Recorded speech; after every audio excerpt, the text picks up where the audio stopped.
Everyone, my name is Parth, welcome back to my YouTube channel. तो हमने start किया था life processes in living organism part 1, lecture number 3 देखेंगे। यहां पर आता है एक किचकट टॉपिक, थोड़ा सा डिफिकल्ट टॉपिक है, सेल डिवीजन। सेल डिवीजन दो प्रकार का होता है, माइटोसिस एंड मियोसिस। यहां इस लेक्चर में हम माइटोसिस को कवर करेंगे, डिटेल में कवर करेंगे। देखो, स्किप मत करना। बहुत बच्चे हैं जिन्होंने इस टॉपिक को स्किप किया एंड पछताए हैं, बिकॉज 2025 का जो पेपर था, 2025 का मार्च का पेपर, उसमें माइटोसिस पूछा गया था। तो ऐसा जरूरी नहीं है कि अगले साल भी पूछा जाएगा, लेकिन इसके ऊपर शायद कोई ऑब्जेक्टिव क्वेश्चन भी आ सकता है। इस बार तो 3 मार्क का क्वेश्चन पूछ लिया था 2025 मार्च में, तो स्किप तो करना नहीं है। मियोसिस अगले लेक्चर में देखेंगे, लेक्चर नंबर 4 में, ठीक है। डिफिकल्ट टॉपिक है, ध्यान से सुनना, सारी बातें जो भी बताऊंगा फॉलो करना, आराम से आपका पढ़ के हो जाएगा। वीडियो अच्छा लगेगा तो लाइक करना, शेयर करना, सब्सक्राइब करना चैनल को। टारगेट रखते हैं 1000 लाइक्स का। We also have a live batch RM 5.0, जहां पर यूट्यूब के सारे अच्छे अच्छे टीचर मिलकर आपको पढ़ा रहे हैं, जैसे कि मैं हूं, गैलेक्सी मैम है, शुभम सर है, and full team of teachers है जो आपको सारे सब्जेक्ट पढ़ाएगी। इंग्लिश, सेमी इंग्लिश, मीडियम दोनों का पढ़ाया जाएगा। डिटेल्स आपको डिस्क्रिप्शन में मिल जाएंगी। जूम हो गया, ठीक है। ये दोनों नंबर आपको प्रोवाइड किए जाते हैं। कोई भी इंक्वायरी है, कोई भी डाउट है, कुछ भी पूछना है बैच के रिगार्डिंग, तो इसके ऊपर कॉल करके आप बात कर सकते हैं, ठीक है। डिटेल्स आपको डिस्क्रिप्शन में भी मिल जाती है, वेबसाइट की लिंक, एप्लीकेशन की लिंक, सब कुछ आपको डिस्क्रिप्शन में मिलता है, और भी बहुत सारी चीजें मिलती है, ठीक है। So on that note let us begin beautiful सा माइटोसिस टॉपिक। देखो, ये सेल है जिसको डिवाइड करना है, जिसको डिवीजन करना है। तो सबसे पहले इसको क्या करना पड़ेगा, इसको ग्रोथ करना पड़ेगा, सेल का ग्रोथ। एंड जब ग्रोथ होती है तो डेफिनेटली साइज बढ़ेगी, मतलब साइटोप्लाज्मिक ग्रोथ होगी, साइटोप्लाज्म बढ़ता है, ऑर्गेनेल्स भी कॉपी होते हैं, बहुत सारी चीजें होती है। लेकिन सबसे इंपॉर्टेंट क्या होता है पता है? ड्यूरिंग सेल ग्रोथ सबसे इंपॉर्टेंट डीएनए डबल हो जाता है। डीएनए का जो अमाउंट होता है वो डबल किया जाता है ड्यूरिंग सेल ग्रोथ। सबसे इंपॉर्टेंट चीज है। क्यों इंपॉर्टेंट है आगे जाके समझ में आएगी आपको, ठीक है। सेल ग्रोथ में डीएनए डबल होता है, एंड बाद में जब डिवीजन होगा, 2 डॉटर सेल मुझे मिलते हैं। मुझे क्या मिलते हैं? Daughter cells, 2 daughter cell. By the way, कुछ बातें यहां पे आपको बताना चाहूंगा कि सेल डिवीजन हमारे सबके बॉडीज में हो रहा है। इसी को हम सेल डिवीजन बोलते हैं। 1 पेरेंट सेल, इसको मैं पेरेंट सेल बोलता हूं, जो डिवाइड करके 2 डॉटर सेल बनाता है। क्यों होता है सेल डिवीजन? सबसे इंपॉर्टेंट, आप छोटे से बेबी थे, इतने से बेबी थे, बड़े होके इतने बाबा बन गए, कैसे बने? आपके अंदर सेल डिवीजन हुआ होगा। आपके बॉडी के जो सेल्स हैं उनका नंबर बढ़ा होगा। कैसे बढ़ा होगा? सेल डिवीजन से बढ़ा होगा। तो ग्रोथ के लिए, अपने बॉडी के ग्रोथ के लिए एंड डेवलपमेंट के लिए हम सेल डिवीजन करते हैं। क्या ये बात आपको समझ में आ रही है? ग्रोथ एंड डेवलपमेंट सबसे इंपॉर्टेंट। इतने से थे, इतने बड़े हो गए, कैसे हुए? सेल डिवीजन से हुए। Number of cells increase in the body, पहली बात। दूसरी बात, अगर आपको कहीं पे कुछ लग गया है तो क्या वो हील होता है? तो कहना इसे रिपेयर, बॉडी को रिपेयर करने के लिए एंड हीलिंग के लिए सेल डिवीजन होना जरूरी है। एंड तीसरी बात, अगर कोई इंसान है जो बहुत पतला पतला हो गया है, कुछ खा नहीं रहा है, 15-20 दिन से उसको खाना ही नहीं मिल गया, एकदम लुक्खा हो गया है, तो उसको मैं इमैसिएटेड बोलूंगा। इमैसिएटेड, एकदम लुक्खा, कांडी हो गया है, काइट्स नाय, खत्म हो गया पूरा। तो उसको फिर से हम खाना खिलाएंगे तो उसकी बॉडी की फिर से ग्रोथ होगी, फिर से वो नॉर्मल होगा, उसकी साइज बढ़ेगी। कैसे बढ़ेगी? सेल डिवीजन से। नए सेल्स बनेंगे ना बॉडी में, तब जाके वो थोड़ा धष्ट पुष्ट होएगा। यस और नो? तो इमैसिएटेड बॉडी को फिर से हील करने के लिए, तो ये कुछ रीजंस है हमारी बॉडी सेल डिवीजन करती है। ग्रोथ एंड डेवलपमेंट सबसे इंपॉर्टेंट रीजन, स्टार मार्क कर रहा हूं। ग्रोथ एंड डेवलपमेंट सबसे इंपॉर्टेंट रीजन है, सेल डिवीजन होता है। बातें समझ में आई? 1 parent cell divides to form 2 daughter cell, ये बेसिक मुद्दा होता है सेल डिवीजन का। एंड जब सेल ग्रोथ होती है, डीएनए डबल होता है। डिवीजन के पहले डीएनए का अमाउंट डबल किया जाता है। अब देखो, मेरी बात सुनो, मेरी बातें आप सुनिए। आइका हो आइका, आइका हो आइका, this is one of my favourite topics to teach, ठीक है। सेल डिवीजन के बाद 2 डॉटर सेल बनती हैं। अब देखिए सेल ग्रोथ में क्या हुआ, साइटोप्लाज्मिक ग्रोथ हुई, साइटोप्लाज्म बढ़ा, सेल की साइज बढ़ी एंड डीएनए का अमाउंट डबल हुआ। इतना हमें सबको समझ में आ गया है। सेल डिवीजन क्यों होता है समझ में आ गया है। अब सुनिए, ये डीएनए है, डीएनए को सब जानते हैं, डीऑक्सीराइबोन्यूक्लिक एसिड। ये एक धागे के जैसा होता है। डिवीजन के पहले क्रोमोसोम्स बनाने पड़ते हैं। इस डीएनए को अगर इक्वली डिवाइड करना है तो मुझे इसको पहले अरेंज करना पड़ेगा एक क्रोमोसोम के फॉर्म में। तो डीएनए को हम लपेटेंगे कैसे, ध्यान से सुनना। ये आपका डीएनए है, लंबा धागे के जैसा, थ्रेड लाइक, ठीक है, थ्रेड लाइक, धागे जैसा। अब इसको मैं, कुछ प्रोटीन्स होते हैं, आपको गोले गोले दिख रहे हैं, कितने हैं, 1 2 3 4 5 6, पीछे भी 2 रहेंगे, तो टोटल 8 हैं। 8 छोटे छोटे प्रोटीन्स हैं जिनको बोलते हैं हिस्टोन प्रोटीन्स। उसके ऊपर डीएनए को लपेटा जाता है 2 बार, 2 बार लपेटा जा रहा है। Are you understanding? एंड एक स्ट्रक्चर बन जाता है।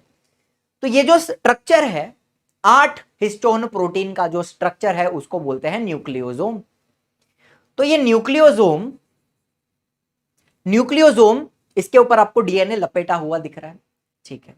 फिर ये सारे न्यूक्लियोसोम्स को भी आप लपेटना लपेटना शुरू करो तो कहना इसे एक मोटा वाला धागा बनेगा, एक और थ्रेड बनता है, एक और थ्रेड बनता है, बट वो जाड़ा है।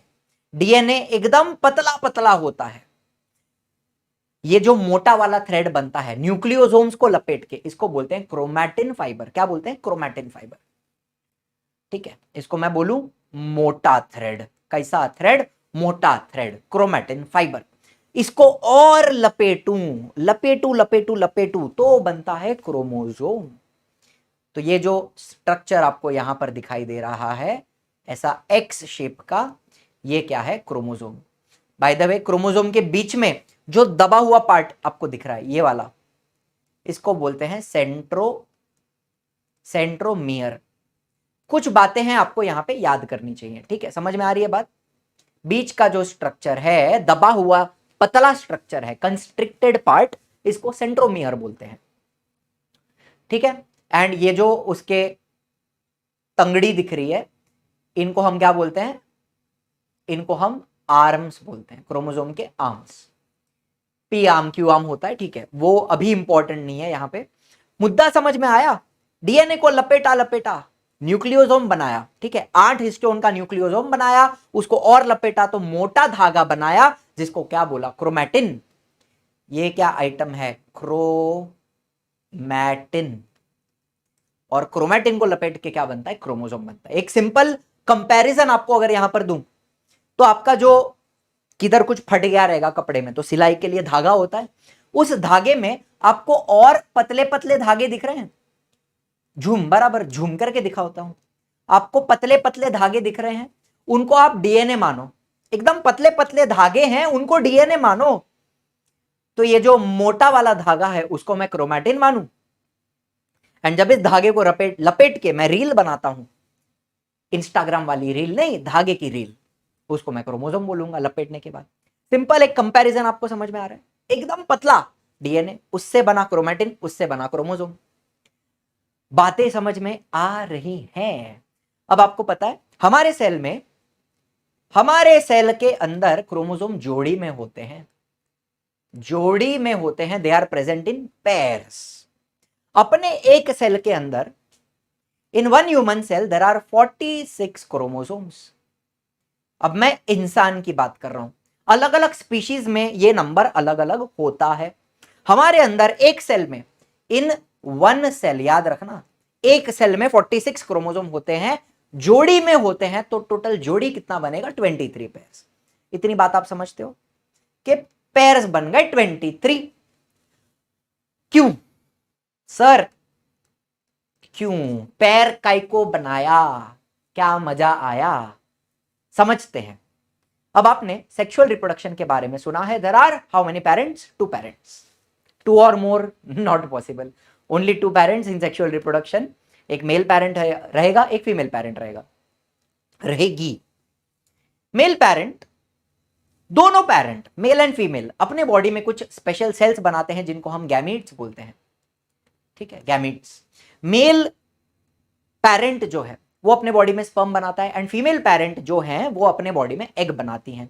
ये स्पर्म क्या है, इसको मैं मेल गैमीट बोलूं तो समझ में आएगा, मेल गैमीट। एंड ये जो एग है इसको मैं फीमेल गैमीट बोलूं तो समझ में आएगा, male gamete female gamete, sperm and egg.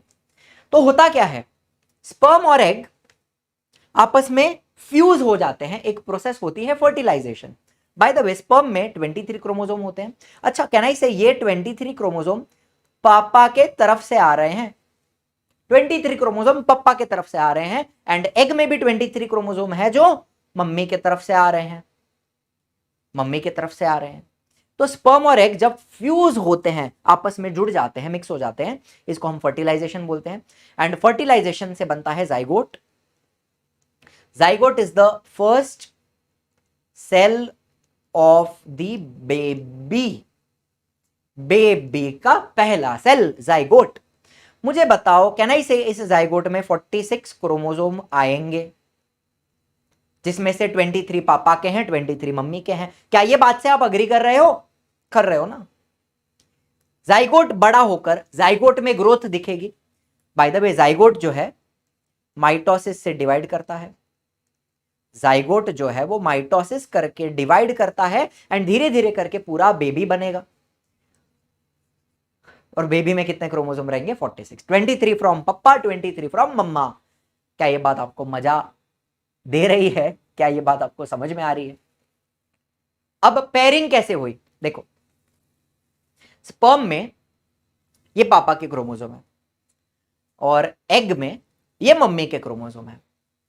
पापा के क्रोमोसोम, पप्पा के क्रोमोसोम और मम्मा के क्रोमोसोम। जब जाइगोट बनेगा तो ये क्रोमोसोम्स आपस में पैर बना सकते हैं।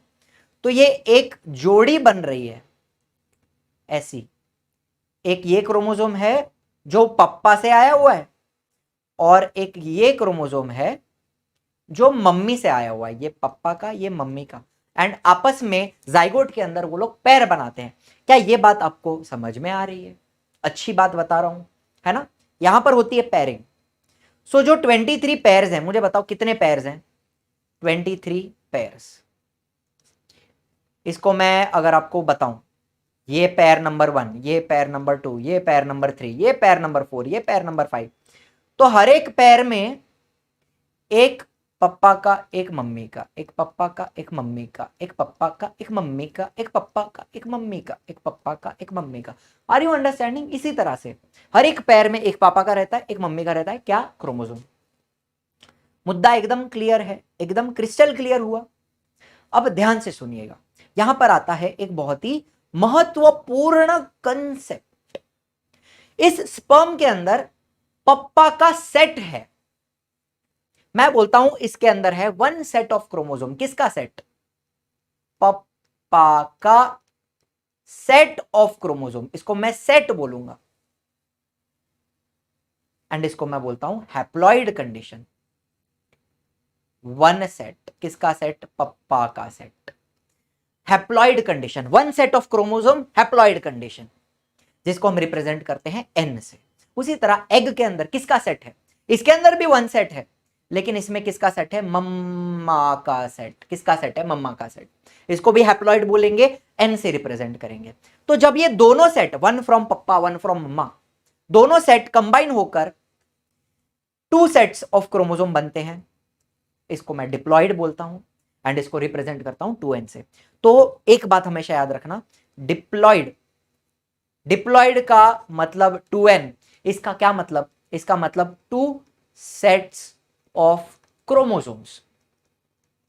2 सेट्स ऑफ क्रोमोसोम किससे आएंगे? 2 सेट 2 पेरेंट से आएंगे, 2 पेरेंट। ये बात आपको समझी कि डिप्लॉइड है मतलब इसके पास 2 सेट्स हैं क्रोमोसोम के, मतलब इसके पास 2 पेरेंट रहे होंगे, एक सेट पप्पा से, एक सेट मम्मी से आया, तब जाके डिप्लॉइड बना।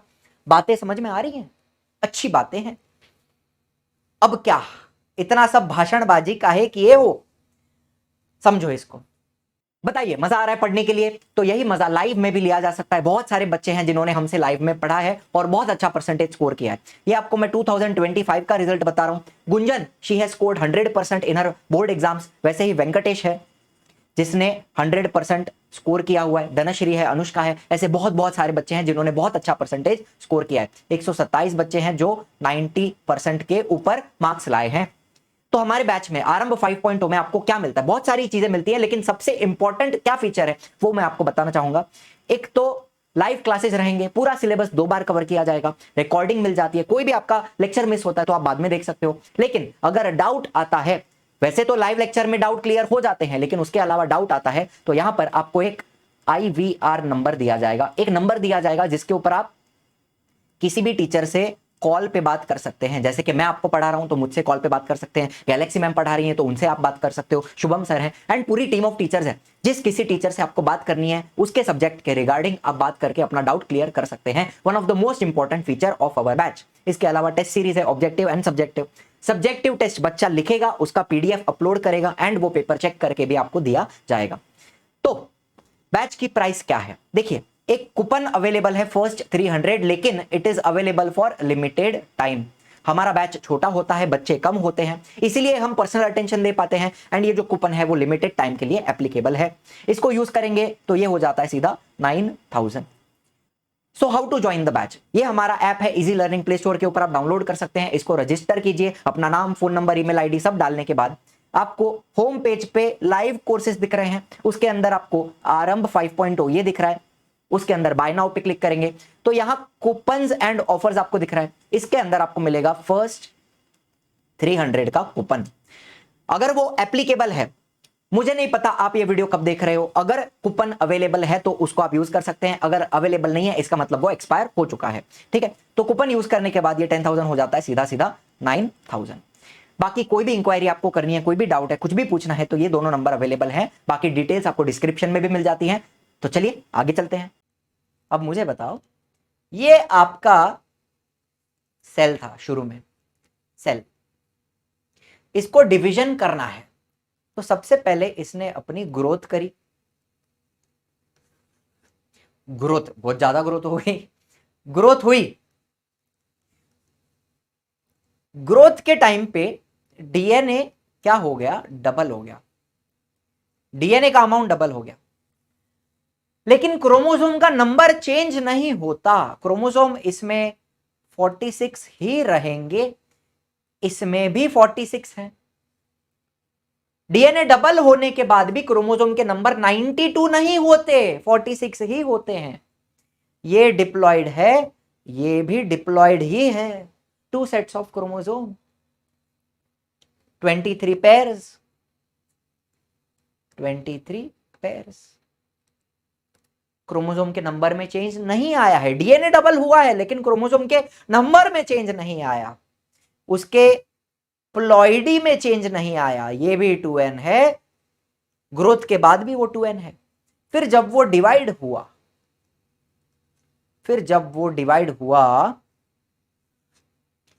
डॉटर सेल बनाए।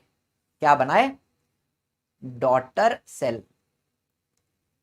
तो आपको पता है इसके पास भी 46 क्रोमोसोम आएंगे, इसके पास भी 46, ये भी 2n है, ये भी 2n है। कैसे? पेरेंट सेल 2n है, डॉटर सेल में भी 2n 2n आ रहा है। ये कैसे हो रहा है? इनफैक्ट ये सब कुछ क्लियर होगा आपका, 2 मिनट में सब कुछ क्लियर हो जाएगा, कोई बड़ी बात नहीं है। मुद्दा क्या याद रखोगे? याद रखने वाली बात क्या है कि DNA डबल हो रहा है। DNA डबल हो रहा है, क्रोमोसोम नंबर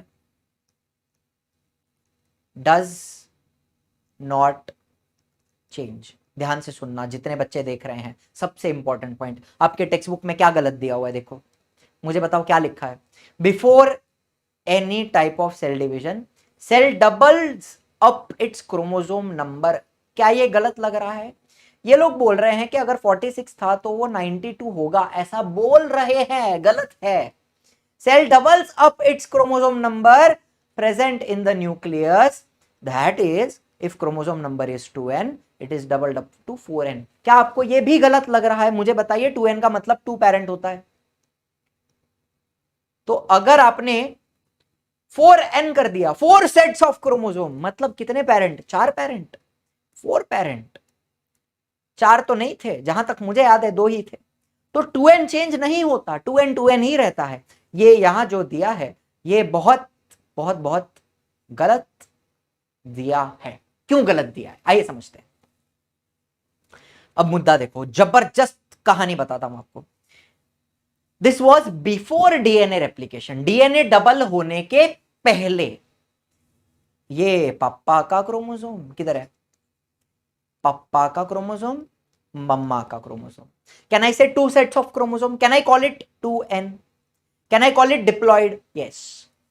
डीएनए डबल होने के बाद, डीएनए डबल होने के बाद इस प्रकार से क्रोमोसोम दिखते हैं, एक्स शेप में, बटरफ्लाई के फॉर्म में। लेकिन मुझे बताओ ये कितना क्रोमोसोम है? ये एक क्रोमोसोम है, तो ये कितना क्रोमोसोम है? ये भी एक ही क्रोमोसोम है, पप्पा का ही क्रोमोसोम है वो। हुआ ये कि इस क्रोमोसोम ने, डीएनए डबल हुआ तो क्रोमोसोम ने अपनी एक कॉपी बनाई, एंड ये दोनों कॉपीज आपस में जुड़ी हुई हैं। आफ्टर डीएनए रेप्लिकेशन क्रोमोसोम अपनी एक कॉपी बनाता है, एंड उसके साथ ये क्या है मुझे बताओ? सेंट्रोमियर है।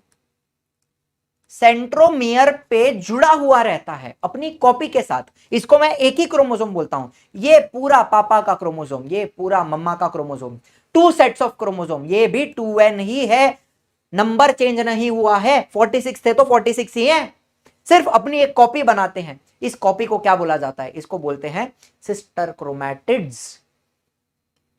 ये इसका जो ऐसा हो गया ना, पहला ऐसा था, सिंगल था, एक अकेला था, खच करके ऐसा हो गया, कॉपीज हैं, इनको बोलते हैं सिस्टर क्रोमैटिड। और वो बीच में क्या है? सेंट्रोमियर पे जुड़ी हुई होती हैं। मुझे बताओ ये पूरा का पूरा कितना क्रोमोसोम है? एक ही क्रोमोसोम है। क्रोमोसोम का नंबर डबल नहीं होता, 2n ही रहता है, चेंज नहीं होता। ये मैं स्पेशली माइटोसिस की बात कर रहा हूं, अभी तक मैं मियोसिस पे गया नहीं हूं। ये सारा कार्यक्रम, ये सारा झमेला मैं माइटोसिस को पकड़ के बता रहा हूं।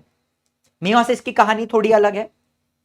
मियोसिस आपके एग्जाम में नहीं पूछा जाता, तो उसके ऊपर मैं ज्यादा चर्चा नहीं करूंगा, because not exactly important right now, because नहीं पूछते एग्जाम में।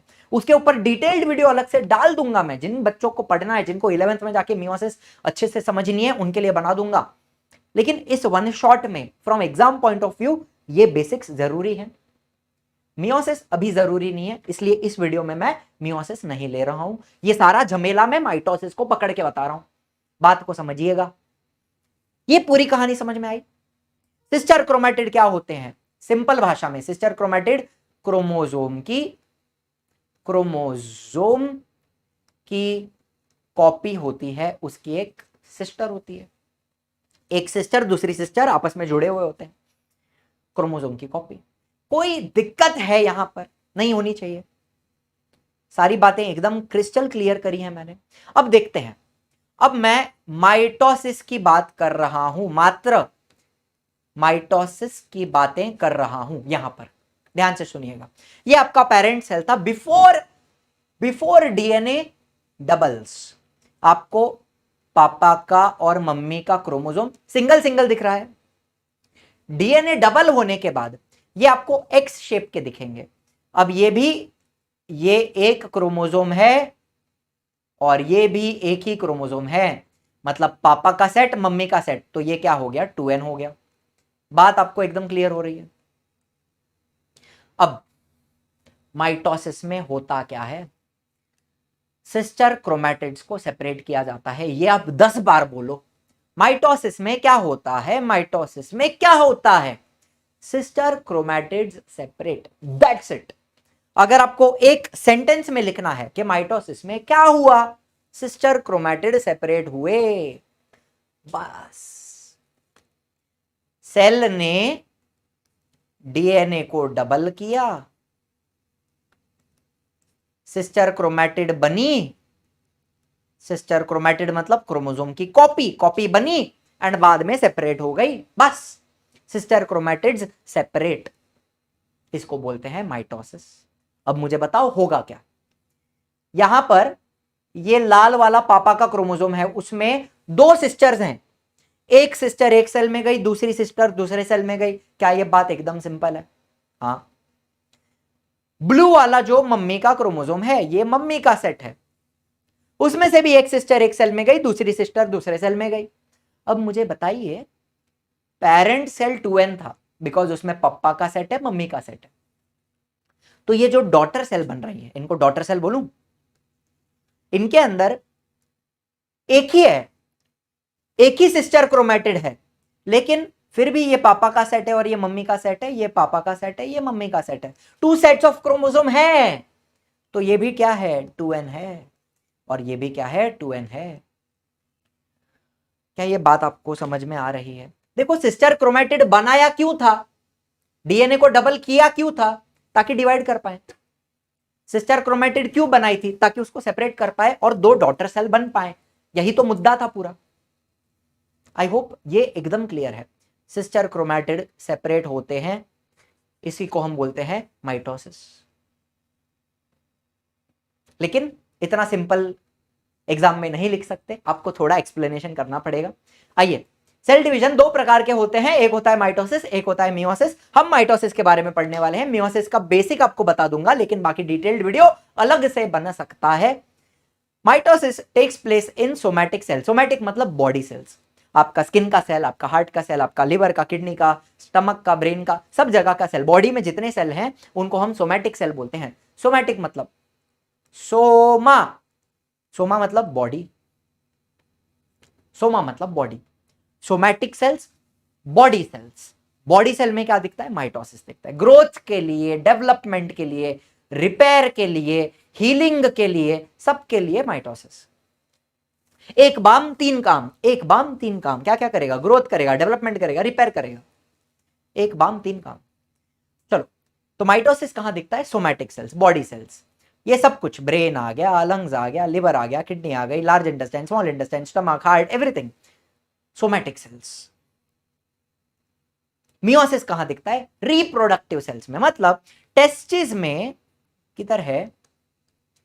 ये जो टेस्टिस हैं यहां पे, और ये जो ओवरीज हैं यहां पे, ये दोनों, इनके अंदर होते हैं जर्म सेल्स।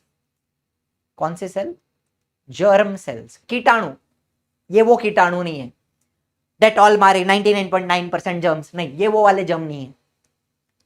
इनको हम बोल रहे हैं जर्म सेल्स, जर्म सेल्स। ये सेल्स मियोसिस करते हैं, और मियोसिस करके क्या बनाते हैं? गैमीट्स बनाते हैं। कौन से गैमीट्स बनाते हैं सर? स्पर्म भी बनेंगे, मेल में स्पर्म बनेंगे, मतलब टेस्टिस में स्पर्म बनेंगे, और ओवरी में एग्स बनेंगे। जर्म सेल टेस्टिस में भी होते हैं, ओवरी में भी होते हैं, मियोसिस करते हैं, स्पर्म बनाते हैं, एग बनाते हैं। सो मियोसिस कहां होता है? रिप्रोडक्टिव सेल्स में होता है। स्पर्म बनाने के लिए, एग बनाने के लिए क्या करना पड़ेगा? मियोसिस करना पड़ेगा। क्या यह मुद्दा एकदम क्लियर है? आइए समझते हैं माइटोसिस। कहां से आवाज आ रहा है? कुछ ना कुछ आवाज आते रहता है आसपास में। माइटोसिस में दो स्टेज होते हैं, एक होता है कैरियोकाइनेसिस, मतलब न्यूक्लियर डिवीजन। आपको पता है कैरियन, कैरियन मतलब न्यूक्लियस, कैरियन मतलब न्यूक्लियस, कैरियोकाइनेसिस न्यूक्लियस का डिवीजन। न्यूक्लियस, न्यूक्लियस तो समझते हो ना, सेल के अंदर होता है एक न्यूक्लियस, न्यूक्लियस का डिवीजन कैरियोकाइनेसिस। एंड बाद में दो न्यूक्लियस हो जाने के बाद साइटोप्लाज्म का डिवीजन करना पड़ेगा। तो साइटोकाइनेसिस मतलब साइटोप्लाज्मिक डिवीजन। इस तरह से देखो, आपको दिख रहा है दो न्यूक्लियस हो गए, एक इधर हो गया, एक इधर हो गया, एंड बाद में बीच में से हम इसको साइटोप्लाज्म को डिवाइड कर देंगे तो दो सेल अलग हो जाएंगे। तो यहां पे दो स्टेप हैं, दो स्टेज हैं। कैरियोकाइनेसिस, साइटोकाइनेसिस, ठीक है। अब कैरियोकाइनेसिस में 4 फेज होते हैं, प्रोफेज, मेटाफेज, एनाफेज, टीलोफेज। इसको मैं याद कैसे रखता हूं, पीमैट, पार्थ मोमाया आमसा टीचर। वाओ, मानो या ना मानो, अब भी बनाया ये मैंने, पहले कभी नहीं बोलता था ऐसा। पार्थ मोमाया आमसा teacher, PMAT, prophase, metaphase, anaphase, telophase. Prophase, metaphase, anaphase, telophase. ठीक है, आइए शुरू करते हैं, मजा आएगा। ठीक है, प्रोफेज में आपको दिखाई दे रहा है न्यूक्लियस के अंदर कुछ खिचड़ी मची हुई है। मुझे बताइए, ये जो खिचड़ी दिख रही है, can I call it chromatin? Chromatin की खिचड़ी है, उसमें से मुझे क्रोमैटिन को लपेट के क्रोमोसोम्स बनाने पड़ेंगे। सेल डिवीजन करने के लिए मुझे क्रोमोसोम बनाने पड़ते हैं, बाद में मैं उनका सिस्टर क्रोमैटिड को सेपरेट करूंगा। मुद्दा एकदम सिंपल है, इधर आपको खिचड़ी दिख रहा है क्रोमैटिन का, उसका मैं क्या बनाऊंगा, क्रोमोसोम। क्रोमोसोम बनेगा, लपेट लपेट के क्रोमोसोम बनाएंगे, फिर हम क्या करेंगे, सिस्टर क्रोमैटिड को सेपरेट कर देंगे, बस हो गया। इतना ही तो करना है, क्रोमैटिन है, उसको लपेट के क्रोमोसोम बनाओ, सिस्टर क्रोमैटिड को सेपरेट कर लो, हो गया ना डिवीजन। और बाद में साइटोप्लाज्मिक डिवीजन कर दो, साइटोप्लाज्म को डिवाइड कर दो, एवढंच करायचं है। जितने बच्चे माइटोसिस से डरते हैं, कोई डरने वाली बात नहीं है, देखो स्टेप बाय स्टेप समझेंगे, बहुत मजा आएगा। लेक्चर यहां तक अगर आपको अच्छा लग रहा है तो लाइक भी करते जाइए। चलो, सबसे पहले हम क्या करेंगे, हम करेंगे condensation of basically thin thread like chromosome. मतलब क्रोमैटिन को कंडेंस करके हम थ्रेड लाइक क्रोमोसोम बनाएंगे इस तरह से, ठीक है। वो जो खिचड़ी थी उसको हमने कंडेंस करना स्टार्ट किया, तो मुझे क्रोमोसोम बनते हुए दिख रहे हैं, पतले पतले हैं, अब तक प्रॉपरली कंडेंस नहीं हुए हैं, पतले पतले हैं, लेकिन कंडेंसेशन स्टार्ट हो गया है। And now chromosomes become short and thick, दिखाई दे रहे हैं, with and they start to appear along with their pairs of sister chromatid. मेरे को बताओ, क्या आपको ये एक सिस्टर दिखाई दे रही है? क्या आपको ये दूसरी सिस्टर दिखाई दे रही है? सो कंडेंसेशन के बाद क्रोमोसोम्स कैसे हो जाते हैं, short and thick, and they start to appear along with their sister chromatids. क्या ये बात एकदम सही है? क्या आपको बातें समझ में आ रही हैं? यस और नो? क्रोमोसोम कंडेंसेशन स्टार्ट हो गया and they become short and thick and start to appear with their pairs of sister chromatids. Now, centrioles duplicate and begin to move towards opposite poles of the cell. म्हणजे काय sir? हे बघा, आपको यहां पे एक ऐसा 2 रेक्टेंगल दिख रहा है जो परपेंडिकुलर है, ऐसा ऐसा ऐसा 2 रेक्टेंगल दिख रहा है जो परपेंडिकुलर है एक दूसरे को।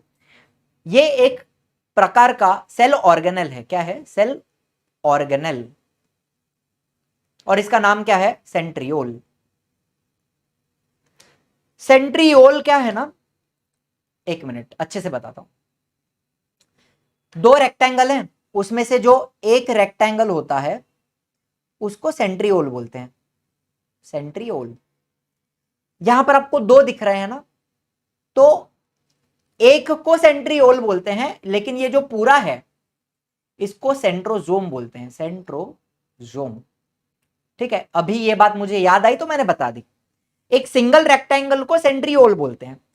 देखो ये क्या करेगा ये तो आगे देखेंगे, चिंता का कोई विषय नहीं है। एक रेक्टेंगल सेंट्रियोल, दोनों को मिला के बनता है सेंट्रोजोम।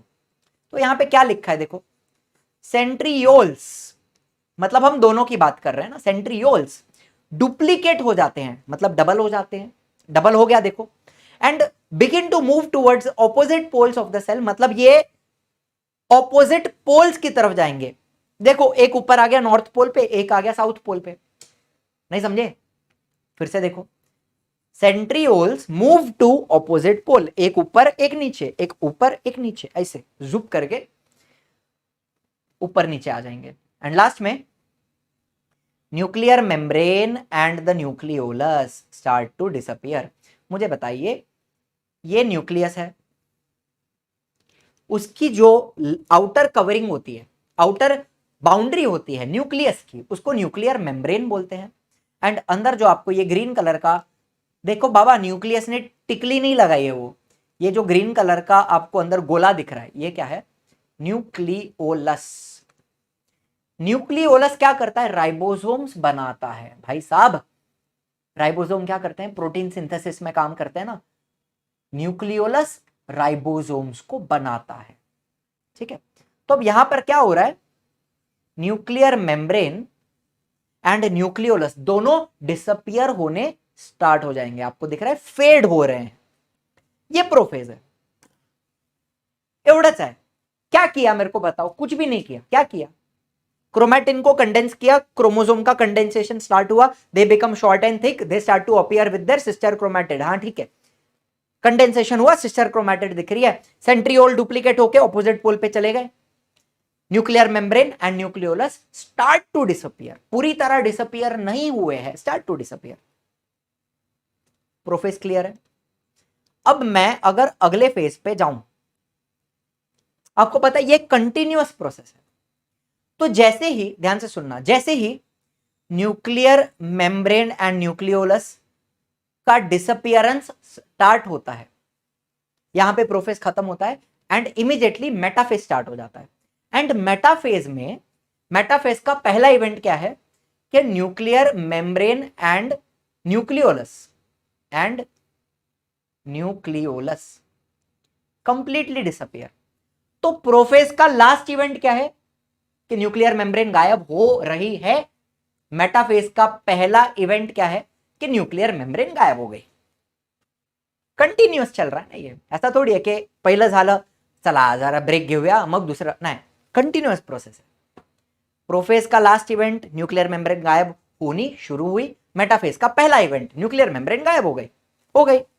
न्यूक्लियोलस भी गायब हो गया, ठीक है, न्यूक्लियोलस भी गायब हो गया। Chromosomes complete their condensation and become clearly visible along with their sister chromatid. कुछ नहीं, कंडेंसेशन पूरा हुआ, पहले उतने ज्यादा थिक नहीं दिख रहे थे, अभी कंडेंसेशन के बाद आपको एकदम क्लियरली विजिबल है, एकदम शॉर्ट एंड थिक हो गए हैं and they are clearly visible along with their sister chromatid. एवढंच आहे, काहीच नाही। कंडेंसेशन कंप्लीट हुआ, क्लियरली विजिबल है। अब क्या करेंगे? अब ये जो सेंट्रियोल है, ये सेंट्रियोल दिख रहा है, ये लोग स्पाइडरमैन के जैसे, स्पाइडरमैन कैसा जाले बनाता है ना, सब पस पस पस करके जाले बनाता है, वैसे ही ये सेंट्रियोल्स भी जाले बनाएंगे। देखो, special type of flexible proteins, इनका नाम है स्पिंडल फाइबर्स। धागे होते हैं, ठीक है, प्रोटीन के धागे। किसके धागे? प्रोटीन के धागे, प्रोटीन के फाइबर्स, स्पिंडल फाइबर्स।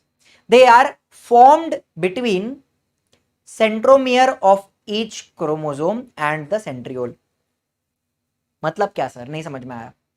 मतलब ये सेंट्रियोल से, रुक जाओ, सेंट्रियोल से धागा निकलेगा स्पिंडल फाइबर और किधर जाके अटैच होएगा? सेंट्रोमियर पे।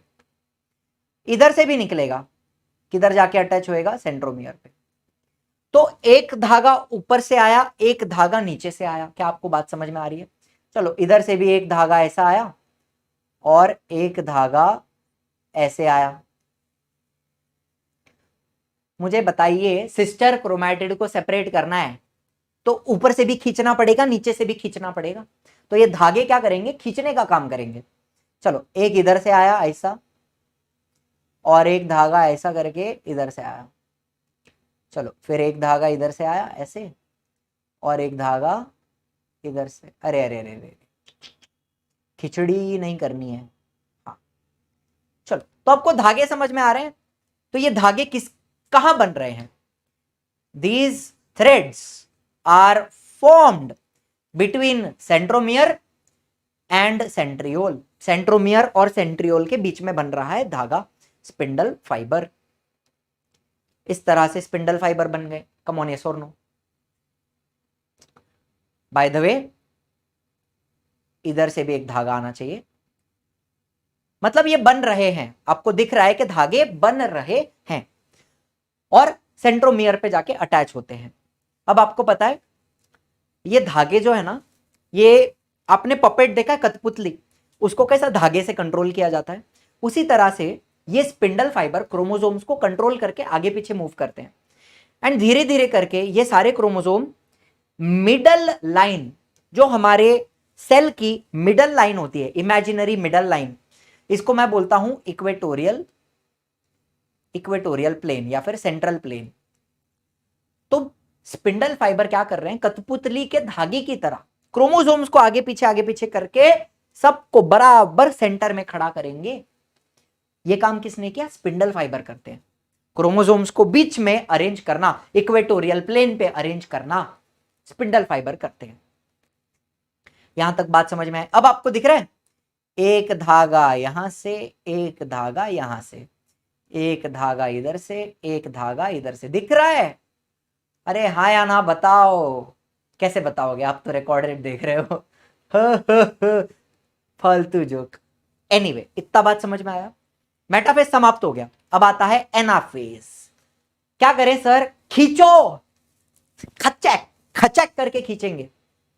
सेंट्रोमियर स्प्लिट खींचने के बाद ये बीच में आपको बीच में सेंट्रोमियर दिख रहा है, जो पतला पार्ट होता है, ये वाला बीच में कौन सा कलर दिखेगा आपको, मेरे को बताओ। ये जो बीच का पार्ट होता है पतला, उसको सेंट्रोमियर बोलते हैं। खींचने के बाद सेंट्रोमियर क्या हो जाएगा? It will split like this, split हो गया। And sister chromatids of each chromosome separate हो गए। अब ये जो सिस्टर क्रोमैटिड सेपरेट हुए, इनको अब हम बुलाएंगे डॉटर। सिस्टर सेपरेट हो गए, सेपरेट होने के बाद इनको हम डॉटर क्रोमोसोम बोलेंगे। अब इनको सिस्टर नहीं बुलाने का, अब इनको डॉटर बुलाने का। पहले सिस्टर थी, अभी डॉटर, सेपरेट होने के बाद डॉटर क्रोमोसोम, ठीक है। They are pulled apart in opposite direction with the help of spindle fiber. Spindle fibre opposite direction में खींचेंगे। एंड खींचते खींचते आपको यहां पे क्रोमोसोम्स के शेप भी दिखाई देते हैं। देखो, separated sister chromatids are called as daughter chromosome, ये मैंने आपको बताया। अब इनको हम डॉटर क्रोमोसोम बोलेंगे, daughter chromosomes. Chromosomes being pulled appear like bunch of bananas. मतलब क्या सर? मतलब देखो, यहां पे आपको एनाफेज दिख रहा है, यहां पर ये आपको एनाफेज होते हुए दिख रहा है। क्रोमोसोम्स को, डॉटर क्रोमोसोम्स को ऑपोजिट पोल की तरफ खींचा जा रहा है, एक नीचे जा रहा है, एक ऊपर जा रहा है, दिख रहा है? दे appear like bunch of bananas, केले के गुच्छे की तरह दिखते हैं। एंड बाय द वे, आपने 9th स्टैंडर्ड में क्रोमोसोम्स के शेप्स पढ़े हैं। Depending on the position of centromere, chromosomes के अलग अलग शेप बनते हैं। वी शेप का होता है, एल शेप का, जे शेप का, या फिर आई शेप का, मेटासेंट्रिक, सब मेटासेंट्रिक, एक्रोसेंट्रिक, टिलोसेंट्रिक। तो ये शेप्स कहां दिखते हैं? एनाफेज में दिखते हैं। फिर से देखो, मुझे बताओ, फिर से देखो, मुझे बताओ, क्या आपको यहां पे इस तरह से शेप दिख रहे हैं क्रोमोसोम के? यस और नो? ये शेप दिख रहा है? तो ये जो शेप हैं, L shape, J shape, I shape, कुठे दिसतं? कधी दिसतं? एनाफेज में। When they are being pulled in the opposite direction, the shapes are also visible. यहां पर आप बता सकते हो कि कैसा है वो, मेटासेंट्रिक, सब मेटासेंट्रिक, एक्रोसेंट्रिक, टिलोसेंट्रिक, ठीक है। चलो last phase, telophase. Now chromosomes opposite pole पे पहुंच गए, that have reached their respective opposite pole, मतलब नॉर्थ में नॉर्थ वाले चले गए, साउथ में साउथ वाले चले गए। नाउ दे विल डीकंडेंस, मतलब उनका धागा खुल जाएगा। हमने लपेट लपेट के शॉर्ट एंड थिक क्रोमोसोम बनाए, उनको फिर से डीकंडेंस किया, मतलब धागा खोला। And again become thread like thin and invisible, फिर से आपको पतले पतले पतले बस धागे की तरह दिखेंगे। अब पहले धागे की रील बन गई थी, पहले उनको हमने एकदम लपेट लपेट के शॉर्ट किया था, अब वो वापस ऐसा धागे के जैसा खुल गया। ठीक है, न्यूक्लियर मेम्ब्रेन इज फॉर्म्ड, जो जो हमने गायब किया था प्रोफेज में वो वापस लाना है। न्यूक्लियर मेम्ब्रेन वापस आएगी, न्यूक्लियोलस वापस आएगा। देखो न्यूक्लियर मेम्ब्रेन वापस आई, न्यूक्लियोलस वापस आया, इतना ही है। न्यूक्लियर मेम्ब्रेन भी आई, न्यूक्लियोलस भी आया, and spindle fibre completely disappear हो जाएंगे। Spindle fibre will completely disappear. Prophase का उल्टा टीलोफेज कैसा होता है? प्रोफेज का उल्टा, जो जो वहां करते हैं उसका उल्टा करना है। वहां पे कंडेंस करते हैं, यहां पे डिकंडेंस करना है। वहां पे आप न्यूक्लियर मेम्ब्रेन गायब कर दो, यहां पे वापस लाओ। वहां पे न्यूक्लियोलस गायब करते हो, यहां पे वापस लाओ, एंड स्पिंडल फाइबर पूरी तरह डिसअपियर हो गए। Last point, cytokinesis. अब देखिए, अ नॉच, नॉच मतलब एक खाचा, खाचा is formed at the equatorial plane of the cell. मुझे बताओ, ये इक्वेटोरियल प्लेन है, वहां पे दोनों तरफ से खाचा आएगा, इस तरह से दबाव आएगा, इसको हम क्या बोलते हैं? नॉच बोलते हैं। ये जो खाचा है इसको बोलते हैं नॉच। ठीक है, the notch will gradually deepen, notch gradually deep होगा धीरे धीरे करके, and ultimately joins in the centre dividing the cell cytoplasm into two. मतलब क्या, नहीं समझे? कैसे करके दिखाऊं? ऐसा था, ऐसा ऐसा ऐसा ऐसा, नॉच डीप हो रहा है, डीप हो रहा है, डीप हो रहा है, बीच में मीट हो गया एंड सेपरेट हो गए। Notch deepens, notch deepens and joins in the centre and the two cytoplasm separate, two cells separate. ये होता है आपका। बाय द वे, ये जो नॉच फॉर्मेशन है, नॉच फॉर्मेशन आपको सिर्फ एनिमल सेल में दिखता है। एनिमल सेल, मुझे बताओ, एनिमल सेल में सेल मेम्ब्रेन होती है, सेल मेम्ब्रेन, एंड ये जो सेल मेम्ब्रेन है इट इज फ्लेक्सिबल, तो उसको आप ऐसा दबा सकता है, नॉच बना सकता है। लेकिन प्लांट्स में, प्लांट सेल में आपको बाहर एक सेल वॉल दिखती है, सेल वॉल। अब सेल वॉल कैसी होती है? कड़क होती है, रिजिड होती है। कहां गया? रिजिड। उसको मैं ऐसा दबा बिबा सकता है क्या? नॉच बना सकता है? नहीं बना सकता। तो यहां पर एक सेल प्लेट बनती है। क्या बनती है? Cell plate. Cell plate is formed exactly along the mid line of the cell. Mid line मतलब उसका इक्वेटोरियल प्लेन, वहां पर एक सेल प्लेट बनती है इस तरह से, धीरे धीरे वो बड़ी होती है, एंड फिर the two cells separate like this. तो यहां पे बेसिकली प्लांट सेल में क्या लिखोगे आप? सेल प्लेट फॉर्मेशन कहां पे होता है? Along the mid line. Mid line मतलब इक्वेटोरियल प्लेन।